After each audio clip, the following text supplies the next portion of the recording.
Welcome to the Wired to Hunt podcast, your home for deer hunting news, stories, and strategies. And now, your host, Mark Kenyon. Welcome to the Wired to Hunt podcast. I'm your host, Mark Kenyon, and this is episode number 387. And today we're back with another Rut Fresh Radio focused episode in which we are hearing from deer hunters all across the country on current deer activity, conditions, behaviors, and the tactics that are working right now.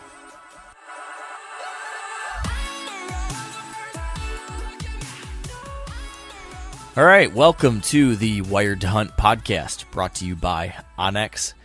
We're here for a mid-November edition of Rut Fresh Radio, in which we are getting updates from across the country on deer activity, conditions, behavior, what's happening right now. And Spencer, what's happening right now is that you killed a buck. Congratulations, my friend. Thank you. And I can already tell there's a little bit more energy in this intro by you, Mark, because you also killed a buck. Yeah, man. We both did it. We finally got the job done. I can't give too many details away because I'm going to share the whole story on the next episode of the podcast, the full episode. But yeah, I killed a buck. I can tell you it was on the back 40.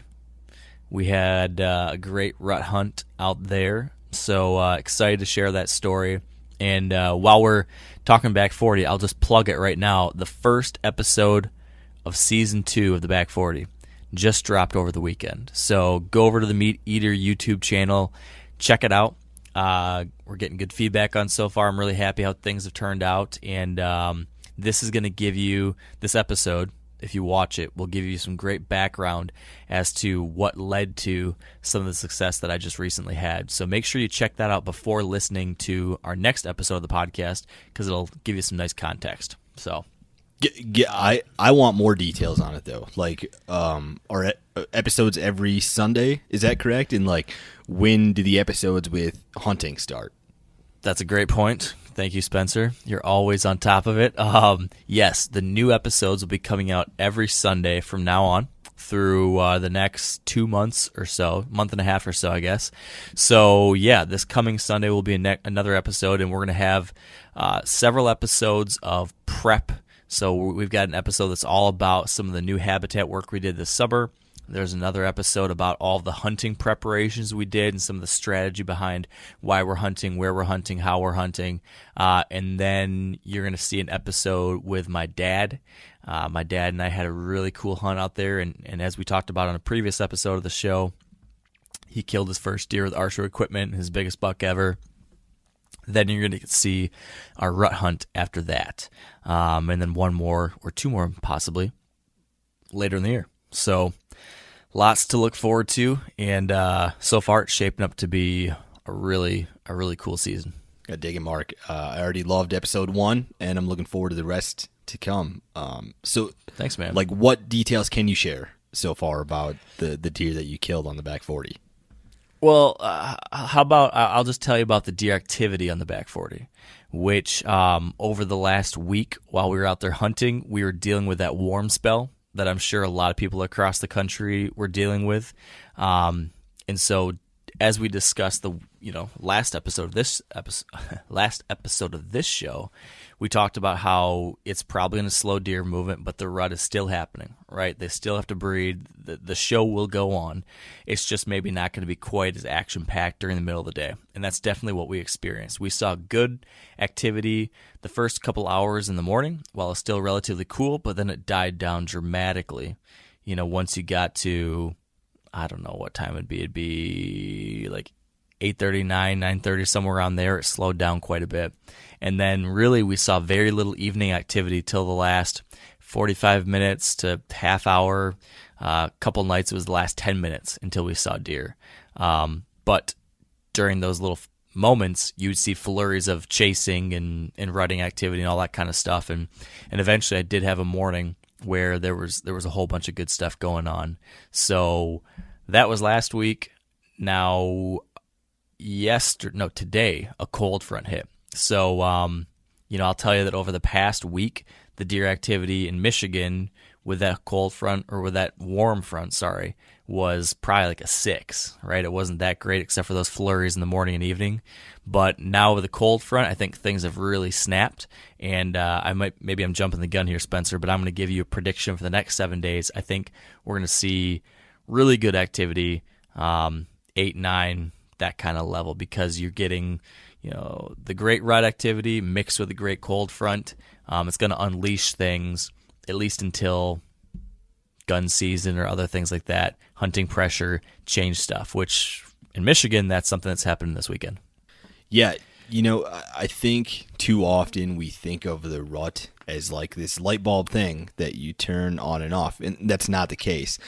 But damn it really feels like it this year, with the really warm weather that we had, and then the like great cold front that came through during what is normally like, the maybe 3 or 4 best day stretch of the rut to begin with for the Midwest. It felt like a light bulb moment this year for just like turning it on and deer movement happening across the country. Yeah, so is that what triggered your success? Well, I had been hunting for 9 or 10 days in South Dakota, and I was unsuccessful for the first every day except for the last one. And what really triggered my success was picking up a rifle. Turns out that makes a big difference. I was bow hunting for Yes. the majority of that trip. And then the last 2 days when I picked up the rifle, that was when I ended up killing a deer. And I didn't see a ton of like textbook rutting activity during that period in South Dakota. But what I did see, and this is ultimately what really matters, is that bucks became quite visible early in the day and late in the day. I didn't like witness the crazy knockdown drag out fight or breeding a doe or anything like that, but bucks had become highly visible, especially over this last 3 or 4 days, when like the weather cooperated a little bit more. And in the past, Mark, I did an article for themeteor.com on the best day of the whitetail rut, and I asked 10 of the best whitetail hunters I know, including yourself, like, what is your favorite day of the rut? And it was 7 out of 10 of them picked a date between November 7th and November 10th. And so when you have that is like historically an amazing time with the great weather, that's why I say like this felt like that on and off switch this year. Yeah. So we had that passed now for a lot of people. Some people listening to this the cold front on the East Coast is hitting like right now, so they might be just experiencing that in the coming hours or days. But what do we have to look forward to, Spencer? We're coming into a new phase of the rut. Did anyone that we talked to as far as guests talk about this next phase that some people like to refer to as the lockdown? Yeah, a little bit. And who we talked to this week is Keith Robinson from the Hunting Public in Ohio, Michael Hunsucker from Heartland Bow Hunter in Colorado, Vince Badiata in Tennessee, and then Dan Johnson in Iowa from Nine Finger Chronicles. Now, Dan is the last interview that you'll hear, and I asked him what his thoughts are on lockdown, and he did a great job of summing up my thoughts as well. But Mark, I'd like to hear you talk about lockdown a little bit, or what hunters refer to as lockdown, in sort of the same way that hunters refer to, mid-October as the October lull. Is it more of a thing that like hunters have invented, or is there some reality behind like this new phase of the rut that we're entering? Man, there's a little bit of both. Basically, it's a fancy name for something that happens to some degree, right? If you look at the number of does being bred, or the numbers of bucks that are locked onto a doe and breeding her, that looks, if you were to graph that out on a line chart, you would see the shape essentially of a bell, where at some point in late October or in October somewhere, you'd start seeing a few deer getting bred. And then as you get closer and closer to mid-November, more and more and more and more deer being bred. So that curve is rising and rising and rising. And then eventually it's going to peak. And when that number of does being bred peaks, that means there's more active breeding pairs of deer kind of locked down than at any other time of the year. And any experienced deer hunter that has seen this will know what we're talking about when I say locked down. When a buck is with a doe and that doe is ready to breed, they don't go. They typically won't be running around all over the place doing the crazy stuff. Usually, when a buck and a doe are coupled and they're going to start to breed they move very little. Oftentimes, these bucks will try to corral the doe into a little patch of cover and hunker down for a while, or they'll stand in the middle of a field and try to keep her there. Many times, he'll try to keep her away from other deer, so it'll be in some weird off-the-wall place. But when you get to the point in the season where the very most deer are in that kind of state, you're naturally just going to see a little bit less deer movement because there's some number of bucks and does that are in this quote-unquote lockdown. But I think the important thing to remember is that while that is a reality, that every property, every part of the country, there will be some point in the year where there will be more bucks and does locked down than at any other point, right? We're all going to reach a peak at some point, and for most parts of the country, that happens in mid-November, give or take a few days. While that is happening, you got to remember that it's not like they're all on a calendar and that when they see it's November 15th or November 14th or November 16th, all the bucks say, okay, guys, it's the lockdown. Let's all go hang out in our little patch of Russian olive and not leave for the next 2 days. No. There's going to be some bucks that are locked down. There's going to be others that are going to be looking for does. There's going to be other does running around. There's still going to be stuff going on. So you don't want to let your guard down or get lazy or give up on it just because somebody says, oh, it's the lockdown, it's going to be slower. No. You can have days during the middle of November just as crazy as November 7th. You just got to be out there because, as you mentioned, Spencer, the rut can be on and off. It can be a light switch, but it can also be here and there. You could be in one place and it's bananas, and you could be 400 yards away and it could be dead. So there's so many different variables that the day on the calendar, while it could be indicative of what you might expect and what you can predict a little, you still just never know. I mean, every day is full of potential. So my thoughts during the lockdown are keep at it just as if it was any other time of the rut, because anything is still possible at that point. There are certain things you can do if you see a locked down doe and buck. You kind of have a unique opportunity sometimes because those deer, if you see a buck and a doe, they're together in that kind of way and not moving a lot, or that buck is not leaving that doe at all, or she's standing there and letting him breed. If you see that, you can make a few assumptions. One assumption you can make is that they're probably going to stick to the same general area for a day or two. I found many times I've seen this, and I'll see them go out one way, and the next morning I see them come back the same way or close to it. So usually a buck will be with a doe for something like 24 to 48 hours, give or take. So if I see that, I all of a sudden know, okay, I need to super focus on this little zone and think, what's this couple going to do? They're going to maybe stay in this little off-the-wall piece of cover. Or if I saw them leave a little patch of cover and go into a cornfield, I'm going to make a strong bet that they'll be back into that little patch of cover the next morning. So you can take advantage of that. Other things we've talked on previous podcasts about, you can get creative. If you see a buck bedded with a doe and it's windy and you've got open terrain and a little bit of cover, you can make a spot and stalk on them because they're probably not going anywhere. So there's certain things once you start to learn how deer behave at this time of year that give you extra opportunities. So the point being is that don't look at this as some kind of dead zone or this dreary part of the season. No, it can be great. Just know that it's a little bit different. Yeah, like you described there, it's just largely misunderstood, and mid-November is still a great time to be in the woods. But if you're listening to this and you still want more information on like what to do in mid-November, you haven't had success yet, but you're going to be in the woods this weekend, and you want to be more prepared. There's 3 articles on the MeatEater.com that I would highly suggest reading, and they're all written by Mark Kenyon. One of them is what is the whitetail lockdown. It's exactly what it sounds like. It talks about this misunderstood phase of the rut. Another one is what I've learned watching deer have sex, which kind of touches on. What a scandalous title. Scandalous title, but informative article. It's a great piece, and it talks about what you have observed, Mark, watching deer during this lockdown phase and how hunters can take advantage of it. And then the third one is one that you recently published, and that's how to reap a whitetail buck, which is a topic that, as you talk about in the article, can be used when you witness a buck and a doe locked down together. So those are 3 articles I would suggest checking out at themeateater.com. Those are some great recommendations, Spencer.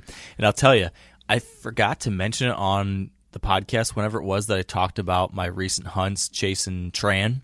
I actually saw him, when was this? I don't know, a week or 2 ago. He was locked on a doe, and I tried to stalk in on them. And while I wasn't able to get quite close enough, I did actually see him breeding her. So that's the second time in 3 years that I've seen a big mature buck do that. So I might be able to write an update to that article, part 2 someday, because it keeps on happening. You're an expert in the subject matter now. But I think that's enough from us, Mark. Let's get to this week's interviews. Sounds good. Thanks, Spencer. This week's interviews are presented by Trophy Ridge. Head over to trophyridge.com to check out their all-new for 2021 lineup of top-of-the-line releases. From T-handles to wrist releases, they have a premium option for everyone. That's trophyridge.com. All right, and joining us on the line first is Keith Robinson from the hunting public in Ohio. Now, Keith, in Ohio, what would you say the buck activity has been lately on a scale of 1 to 10? I'd say if you're in the right area, if you're in the most deer, I would say it was right around a 7 or an 8 for us, something like that. But we also ran into spots where if we weren't running into the max amount of deer, it was like a 0 in some places. So, I mean, if you're finding the right stuff, it was still 7, 8, even 9 in some spots, I'd say. If you were to put a label on the phase of the rut that Ohio is currently in, what would you call it? I would say, I still want to say it's like kind of like a peak rut type of situation. It's just like, obviously the conditions were so adverse for everyone in the Midwest.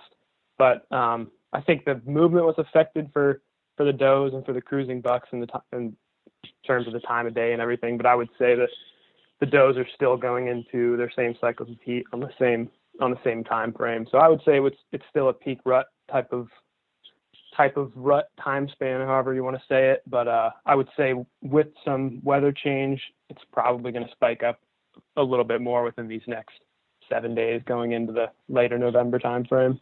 When you're doing some in-season scouting on public land during peak rut, what sorts of things are you looking for?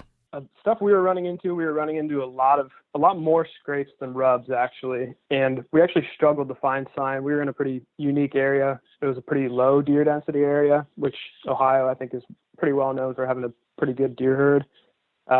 But we were in a pretty low deer population area, so we were struggling to find sign that we were used to finding in a lot of the areas. But we pretty much just focused on finding the hottest sign that we could find and trying to interpret that and what that sign meant and where it's coming from, where the deer are going to be close to. And so we're running into a lot more scrapes that seemed like we could trace these deer back to what ridge they're bedding on, where the does are bedding at, and try to find those cruising routes of what those bucks are doing. Pretty much working around singular ridges where the deer are getting pushed into, where those centralized food sources are, which is mostly the red oaks, scarlet oaks, and black oaks right now, I would say. When you're looking at a new place on Onyx and you're trying to find doe bedding to hunt, what sorts of things are you looking for on that aerial imagery? The aerial imagery, I think if you go to the hybrid view, the oaks stick out a bunch. You can kind of see the maple poplar, that brighter green stuff. There's a lot of that deadwood, we call it deadwoods, like the maple poplar stuff where the deer aren't spending a ton of time. And if you look for that darker, like the bigger tree canopy areas where you're finding the darker colored trees, you're finding a lot more of the oak stuff. And if it's lower on the slope, it's going to be more likely it's going to be red oaks and everything, which a lot of this area, at least the red oaks are still dropping very heavily right now. It's still a huge food source right now. And then higher on the slope, if you're still finding those oak canopies, they're probably going to be scarlet oak, chestnut oak, and black oak. And the scarlet oak we found are still dropping a lot, and the deer are still feeding pretty much on any oak stand you're going to find. There's going to be does bedding within the area if there's enough cover, if the pressure isn't being pushed into there. But there's plenty of food sources in these big woods areas. It's just a matter of finding where they're getting pushed into, because there's going to be the certain feed trees, those biggest producing oak trees that you're going to find. And like I said, the red oaks seem to be kind of the ones that the deer are focusing on the most. We watched deer walking into these huge red oaks, and you could tell it could be kind of that centralized feed tree. So it's just a matter of focusing on the best, freshest feeding sign that you can find that is far away from whatever pressure you're receiving in that area. You and your brother and everyone else from the hunting public does a lot of bow hunting from the ground. What do those setups look like in mid-November? So this last week was obviously, as everyone knows, it was very hot and pretty weird time to be hunting on the ground, because not so much because of the heat, but just because of how dry and still it was. The November 1st hunt that my brother Ben and I had was the perfect ground hunting day. It was like 25 mile an hour winds, and it was so easy. You can get away with moving and everything. You can make setups. You can still hunt through the woods and everything. You can move around. You can talk, and pretty much everything. The deer aren't going to know that you're even around. But as soon as, like 2 days after that, we had that 7-day stretch of like 75 degrees and 2 mile an hour light and variable winds. And you take one step in the woods and you have all those fresh leaves that had just fallen. You're crunching through the woods, and deer can hear you from 400 or 500 yards away in the right scenarios. So it's when Zach and I were hunting last week, we were pretty much trying to find buck intersecting trails where they're cruising along, just checking doe trails running back up into the big oak benches on the centralized ridges around water. And we pretty much just tried to set up on buck cruising areas and tried not to move around too much in that hot, dry stuff, because it's really hard to not be spooking deer. But we did have some success doing that, sitting those shadows, pinch points, those like classic rut setup areas, and tried not moving around too much, and tried doing just like calling sequences and sitting for a longer amount of time, which is tougher to do for us because it's harder to sit still for us. But I think making those setups is much more efficient when you're dealing with stuff that we were dealing with out there. It was pretty tough for us to do, but we did have some success doing it. Going forward then in this next week or so, what do you think that buck activity is going to be on a scale of 1 to 10 in Ohio? I would anticipate pretty high, like I would say 9 or 10. I would think this next 7 days is probably going to be some of the hottest stuff, in my opinion, just because we've had that hot weather leading up to this, that hot, still consistent weather. And right now that cold front's coming in, it's raining all day. And this next 7 days looks like it's going to be some pretty awesome stuff. So I'm really looking forward to seeing if I'm right about that. But I would say right around a 9 if I had to guess. All right, Keith, well, I like your optimism. Good luck to you and the guys from the hunting public. Thanks for joining me. Thank you very much. You too. All right, and joining us on the line next is Mike Hunsucker from Heartland Bow Hunter in Colorado. Now, Mike, in Colorado, what would you say the buck activity has been lately on a scale of 1 to 10?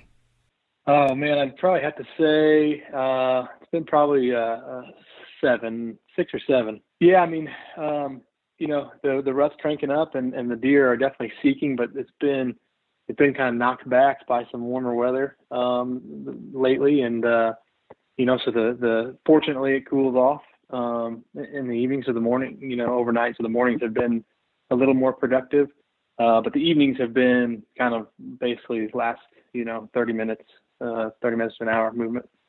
You tagged an awesome buck this last weekend. Tell us about that setup and about that hunt. So yeah, it was a pretty awesome hunt. We're hunting basically river bottom ground, so nothing but cottonwoods and that's about it. And so we actually had set up on a fence gap on the edge of a ag pivot, and a bunch of cover to our south, food to our north, and it's one of those deals. We had been running cameras all along the levee to the river and just kind of monitoring movement, trying to see what areas bucks were using the most. Obviously it's the rut, so they're not crazy patternable, but we got a big buck on trail camera the night before, so we decided to hang a set and hunt that fence gap. And wouldn't you know it, the sun started to go down. I looked over my shoulder back behind me, kind of not where I was expecting the deer to come from, and saw a doe. She's running across the field, and I was like, okay, we've seen this before. Just waiting, and all of a sudden, boom, there he pops out, and just worked out perfect. He was on the one side of the fence, she was on the other, and we were on the fence gap. So he came literally right into our laps at like 10 yards. And I was able to make a perfect shot and watch him crash, and he didn't go probably 50, 60 yards. I know you're a big fan of decoying during pre-rut and peak rut. Tell us about those setups and how you use a decoy in mid-November. Absolutely, yeah. Been getting a ton of questions lately about decoys specifically, and yeah, I mean, if the rut's going in any sort of capacity, I think it's a good, viable option. And I actually was utilizing the decoy quite a bit in Colorado, just because it's open terrain, and that's one of my favorite places to use a decoy, is where, you know, the odds of a buck seeing it is high. So I don't like to use them in tight, thick, you know, high cover, dense areas. I like to use them in open areas, typically in areas where you can blind call without deer, you know, sneaking in and getting behind you and winning you easily. In mid-November, what is your ideal rut setup? Like when you go and hit the woods tonight in Missouri, what is that going to look like for you? Tonight I'm going to be sitting over a food source it's a green food plot, surrounded by good cover, really secluded plot. There's bedding not too far. The deer aren't really utilizing the plot that much. I mean, does, if they go there, they're getting harassed by bucks. But it's one of those areas that if a buck doesn't already have a doe, that he might be, you know, checking and frequenting just to see if he could pick one up. Have you noticed an increase or decrease in sign making over the last week? You know, I haven't noticed specifically, but I can imagine, you know, as the rut gets, you know, towards the peak, they're not going to be just frequenting those scrapes as much. I wouldn't think, as they get, you know, most of them get with does and are kind of isolated and trying to pull those away from the highly concentrated areas. But I haven't specifically noticed anything. But I just know typically this time of year scrape activity starts to be on the decline. As gun seasons start opening across the Midwest, what is your strategy when you're still bow hunting during a gun season? Like, what sorts of setups are you doing? How is it different than when there's not that gun pressure? Yeah, deer definitely seek you know, for shelter once the Orange Army gets out into the woods, and so you may find better success sticking tighter to bedding areas, tighter to cover areas. They're not going to be, you know, comfortable, you know, running through wide open fields and chasing deer. You know, obviously it's still the rut, so they'll still do crazy things. But yeah, you may have to get a little tighter to cover and get in some of those spots that may be, you know, better for those all day type sits. Going forward then in this next week or so, what do you think that buck activity is going to be on a scale of 1 to 10 in Colorado? Man, in Colorado and pretty much anywhere across the Midwest, I think this whole cold fronts come through and boom, just flip the switch. I mean, obviously the weather, the warmer weather isn't going to stop the rut from happening, but when the weather's right and it's timed with the peak of the rut, it's hard to beat. So we're already seeing that through, you know, cell cams and whatnot here in Missouri. You can just see the activity instantly picked up yesterday as that temperature dropped and the cold front came through. So it pushed through Colorado the day before, and my buddies out there are seeing great buck activity as well, and actually almost got another one killed yesterday. So it's couldn't think of a better time to get out there. All right, Mike, well, congrats again on the great deer. Good luck with the rest of your season, and thanks for joining me. Thank you. All right, and joining us on the line next is Vince Badiana from Tennessee. Now, Vince, in Tennessee, what would you say the buck activity has been lately on a scale of 1 to 10? Lately, I would say the activity is probably right around a 6, maybe a 6.5, depending on where you are. I've started to see a lot of mature bucks start to pop up in daylight, somewhere around the time between, you know, anywhere between 12 to 5. So I'd probably give it about a 6.5. For the timing of Tennessee's rut, do you think it's closer to states above you like Ohio and Kentucky, or states south of you like Alabama and Georgia? I would say it's probably more for the states below me. I actually just had a conversation with another gentleman about that, and what we've noticed is right in that last week of November into the first week of December is usually when I've typically seen the most rutting activity here in Tennessee. What are you seeing for sign making right now? The biggest thing right now that I've started to see is a lot of scrape making. and then routine checking. I feel like, I have a lot of my cameras on scrapes currently, and I just feel like they're hitting them nonstop and routinely checking them daily. Like I said earlier, I have getting a lot of daylight activity. Starting to see some, you see some still good rubs and stuff, but for whatever reason, they're hitting the scrapes hard. So what phase of the rut would you say that most of Tennessee is in right now? I would say it's probably it's getting close to the rut. I would say we're still probably in the pre-rut phase. But like I said, once that last week in November hits, it's gonna crank up pretty hot. Do you do any calling or decoying in Tennessee? I don't do any decoying. I do some calling, not so much on the rattling side. And it's nothing like how you would be out Midwest or Iowa or anything like that. I try to stay more towards the light side of calling a little bit. I've just seen where if you try to get on too aggressive, they just I don't know. It just seems like they don't want to partake in the game. And if you kind of just do it a little lightly, they're a little more interested. As we approach peak rut in Tennessee, what's your ideal rut setup? Ideal rut setup. I'm probably going to set up mostly on the fringe of doe bedding areas. And that's really the strategy is just, I feel like if I'm on the outside of doe bedding areas, there's going to be a concentration of the majority of deer. If there's a lot of does there, the bucks are going to be there. Now, where they're going to be, it's always a game during that time, but I feel like that's probably going to be the strategy that I'm going to go with. What should hunters in Tennessee be focused on as far as food sources?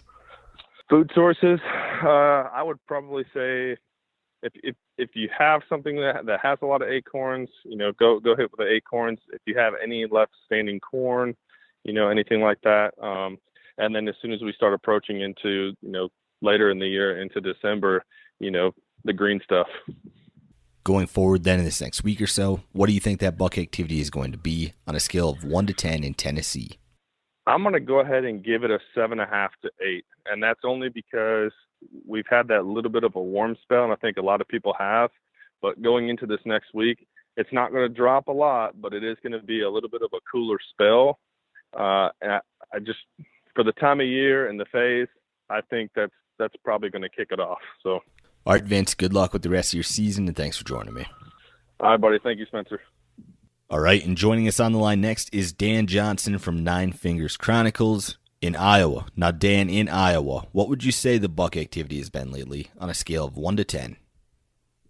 Well, for me, I tagged out before this cold front hit. So before this cold front hit, I would say that the buck movement, the activity during that warm weather period was really close to like a 6. I mean, there was a lot of young deer on their feet. They were moving around. They were checking scrapes, and even some big dogs coming off of their first doe were on the move. But most of the movement was still in that morning and evening time frame. Now, but the reports that I've gotten today so far after this cold front has come through, that's changed. That the deer are moving. They're on their feet. My cell cams are blowing up. And it looks like that really triggered a little bit more movement. So I would say probably closer to that 8. That's a slammer buck you killed in Iowa. Tell us about that setup and about that hunt.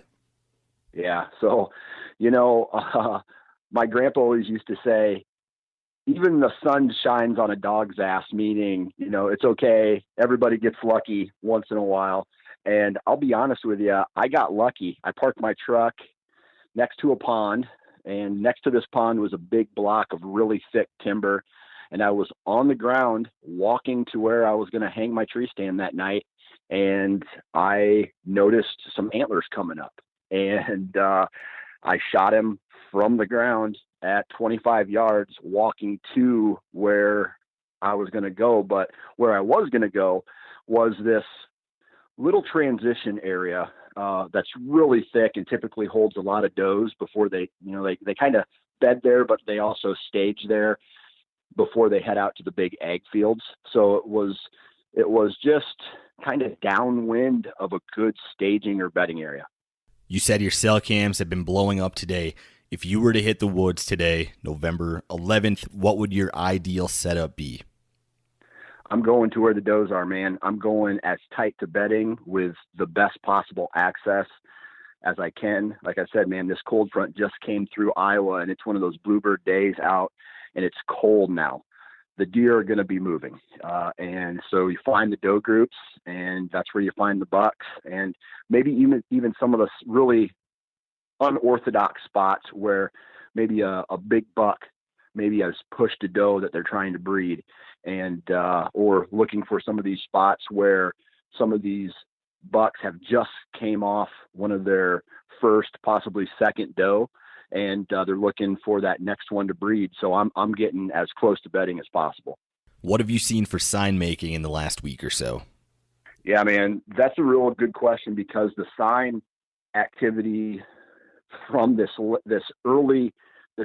first couple days of October and the last couple of days, or the first couple of days of November, last couple of days of October, when the scraping really starts to increase, my scrapes have really kind of dried up. Not necessarily all the way, but they're still, once a deer is passing by, he's not going out of his way to lay sign anymore unless he's right there. So I'm finding the active sign near the bedding areas.